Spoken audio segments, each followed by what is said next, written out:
So ayan guys, meron tayo dito Inis 200. Yeah. Anong issue nito? Binaboy. Hanapin pa natin. Tsaka nagalo yung kulang tsaka langis nito. So yun lang guys, update ko kayo guys. Peace out. Fix dito sa shop na to. Problem solved. Wala nang. Yun guys, meron ito na inis natin naghalo ang coolant at kanyang langis. Teka lang po bossing. Ayan o. You see that? Yay! Para siyang ano eh, oh. Agay, tigas. Agay. Agay. Tigas guys ng ano guys, oh. Putang ina, tigas guys. Ayan guys, dito kayo pag naukod ko na to, tigas eh. Tigas ng ano nyo, trainer. Dito kayo guys. Hello, tanga po ito, oh. May tama sa oil seal mo, oh. Ayan, oh. May tama. Tapos, mali yung pacing. Yes. Wrong. Nagtagal na pala nito nag-CNG.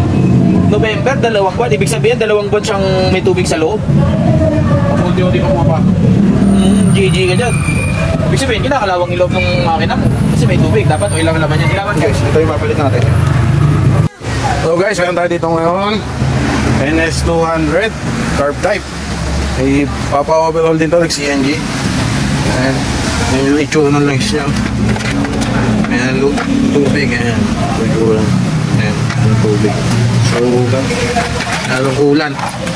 So, baka natin itong makina, overhaulin natin. Overhaul na daw ito dati, kaso di daw marunong pala yung gumawa. Kaya ngayon, i-overhaul natin kasi pumapasok dito yung kulan. Tsaka medyo may kalawang na yung ano, yung ito, kalawang yung loob. Inuupuan ng seal. So, baba natin to, overhaul. Wait ko lang kayo pag mababa natin, buksan na. So, peace out. Kasi walang balas tong ano mo, MDL mo, mahirap to. Pwede pumutok to biglaan, wala biglang ilaw. 50-50 tayo dito, ikaw may kakabit natin to. So guys, meron na tayo kasi yung NS 200. Lilinisan na namin. So, isasampalan natin yan sa mount namin, sa engine mount, para makalas na lahat at ma-check na. So, update lang namin kayo yung mga findings namin kung ano man, kung meron man sira. Kasi bagong overhaul na to guys, totoo lang, bagong overhaul na to ng Siranico. So, pakita na namin kung ano yung mga findings namin, papakita namin. So, update lang kayo mamaya. Peace out. So guys, kaya pinuksan natin to pala dahil naghalo na yung kulan tsaka langis dahil dito.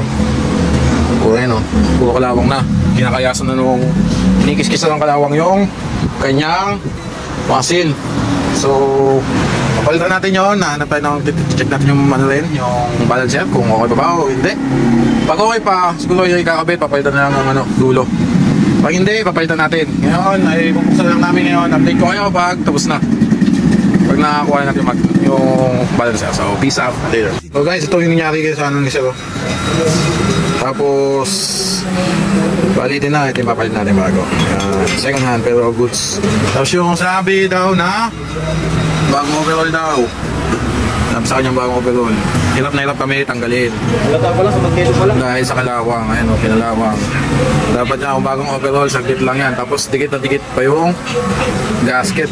Kung bagong overhaul yan, dapat tanggal ka agad yan.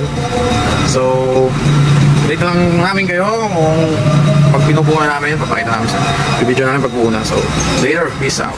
So guys, nasa head na tayo. Kanina niligtas natin. Natagos akong gas, magbablabing tayo, tanggalin natin ito. Galing ko muna ito. Tsaka medyo may tama ang pumps ni Sir. Ayan o. Medyo malalim yung pumps ni Sir, medyo may malalim. Ayan o, yung mga kanto. So, pakita natin sa bossing namin. Tigil ko kayo mamaya kung ano ba yung take data sa pumps. So, peace out. So guys, tapos na natin ipablapping to. Okay na. Nalang singaw. So, bago rin ang bad seal na to. Ayun o. Nakita sa loob. Ayun o. Bago na yung bad seal niyan. Yung bad seal na lahat yan. Bago. Ito yung mga luma niya. Ayan. So, ano muna kami? Kakain muna kami.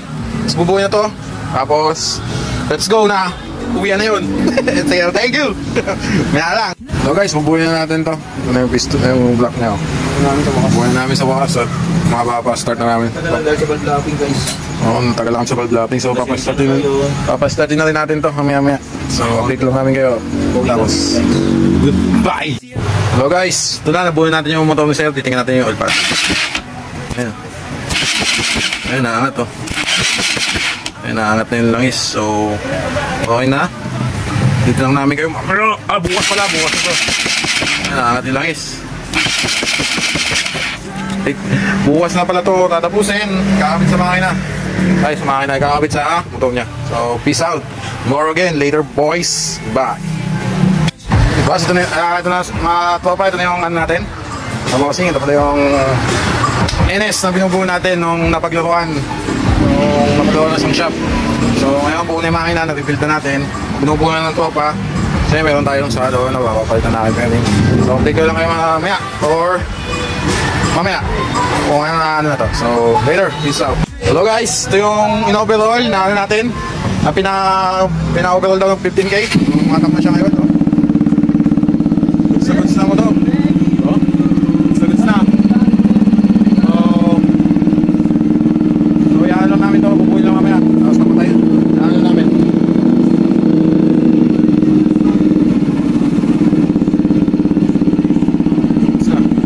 Okay na. So update ko na kayo. Thank you. So guys, ito yung update natin sa inaugural natin yung Sabado. Kasi nung linggo may nilakad ako. Kaya matayin ka muna to. Kasi siya sumayari. So ngayon, pinawiring ko na, pinakabit na kasi itong mga switch niya na binili. Okay na yan. Tapos susunod natin yung fan. Tsaka, ano ba? Yung push start, walang push start to eh. So update ko na kayo mamaya. Pag numando na yung motor. So, yan na, later. Good afternoon guys. Good evening na pala. Ito yung NS200 na nababoy ngayon.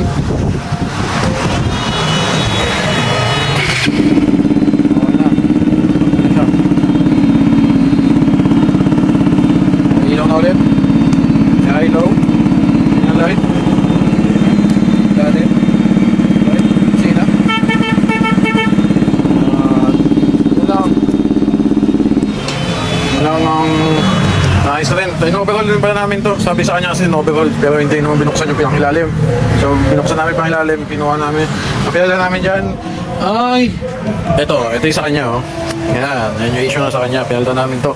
Balancer. Kasi nagsi-CNG siya. Lalo na yung tubig at langis. So, okay na ulit to. Kukunin na ng customer. So, sa mga ano dyan. Shop na to, parang brand new ang feels. No right too big, no issue too small.